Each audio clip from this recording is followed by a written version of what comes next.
Trump recasts mission of Justice Department's Civil Rights Office, prompting exodus. Hundreds of lawyers and other staff members are leaving the Justice Department's Civil Rights Division, as veterans of the office say they have been driven out by Trump administration officials who want to drop its traditional work in order to aggressively pursue cases against the Ivy League, other schools and liberal cities. The wave of departures has only accelerated in recent days, as the administration reopened its deferred resignation program, which would allow employees to resign but continue to be paid for a period of time. The offer, for those who work in the division, expires on Monday.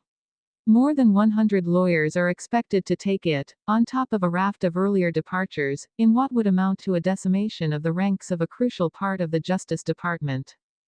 Now, over 100 attorneys decided that they'd rather not do what their job requires them to do, and I think that's fine, Harmeet K. Dillon, the new head of the division, said in an interview with the conservative commentator Glenn Beck over the weekend, welcoming the turnover and making plain the division's priorities. "We don't want people in the federal government who feel like it's their pet project to go persecute police departments," she said. "The job here is to enforce the federal civil rights laws, not woke ideology." Traditionally, the department has protected the constitutional rights of minority communities and marginalized people, often by monitoring police departments for civil rights violations, protecting the right to vote and fighting housing discrimination. Now, more than a dozen current and former Civil Rights Division lawyers say, the new administration appears intent on not simply modifying the direction of the work, as has been typical during changeovers from a Democratic administration to a Republican one. The administration is instead determined, the lawyers said, to fundamentally end how the storied division has functioned since it was established during the Eisenhower administration in the 1950s, becoming an enforcement arm for President Trump's agenda against state and local officials, college administrators and student protesters, among others. It is a remarkable shift from the start of the second Trump administration, when many lawyers in the division planned to stay on, confident that their work would be much like it was in the first Trump term, with shifting priorities but not wholesale changes. Until recently, the Civil Rights Division had not faced the kind of intense pressure from above that other parts of the Justice Department had to confront in the early days of the administration.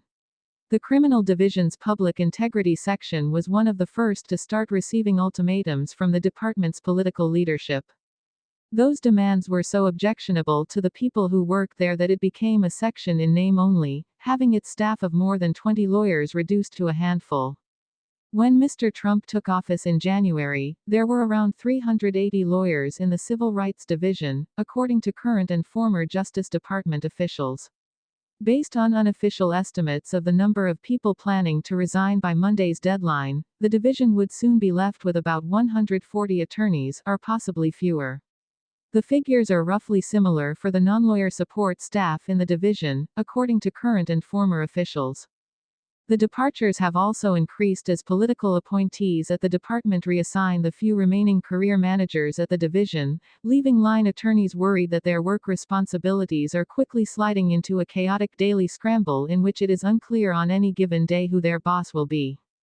Vanita Gupta, who ran the division during the Obama administration and served as a senior Justice Department official during the Biden administration, warned that the changes underway signaled a broader transformation.